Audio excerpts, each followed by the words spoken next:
গো বেরোছো কে রে? বাট্টাত খেয়ালিছো? বাটার খেলিতাম তো না সকাল থেকে যেই কাজ কাজ করতে করতে আমি পাগল পাগল কালকে দোয়া দুই করতেছি এরপর আজকে অব্দি দোয়া দুই সকাল 10টা অব্দি দোয়া দুই করি আমি আজকে বলে নিরামিষ খাইবো আজকে বলে আমরা নিরামিষ খাই সবাই আজকে খাইবো আবার আগামীকাল করে নিরামিষ খাইবো তো নিরামিষ খাইবো আজকে বলে আবার তিতা খাওয়ান লাগবো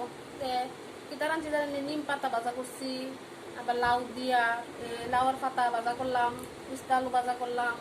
সাজনা ডাল রান্নাম আবার নিরামিষ তরকারি সব সবজি কাটছে সেটা নিরামিষ তরকারি করলাম পরে তুই আর খাওয়ান দিয়েছি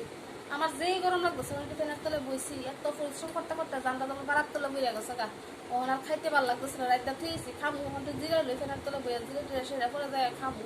কত কাজ সর্বনাশ এই নিয়ম বানি কেটা করছিল এই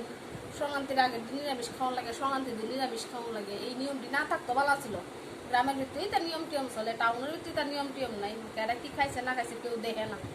আর কেউ এলাম নাই দোয়া দুই করতে করতে খাওয়ার কামও শেষ হাতের কামও শেষ খাওয়ার মধ্যে গাও হয়েছে হাতের মধ্যে গাও হয়েছে একটু কেউ সাহায্য করেন না লোক নেই আমরা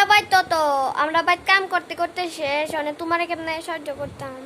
তুমি কেন সাহায্য করবে আমার করে তো সাহায্য করার লোক আছে কিন্তু কেউ তো সাহায্য করে না সকলে খালি বইয়া থেকে তোমরা খাওয়ানোর পর মানে দেয় এমনি করো এমনি করো এইটা করো এইটা করো এই তো এই লেগে আমি জিরাইতেছি বেতলা পরিশ্রম হয়েছে এখন কিনে একটু বইয়া লই বইয়ে সেইটা পরে যায় ভাত খাবো ওই চুলটি সেরা বুঝছি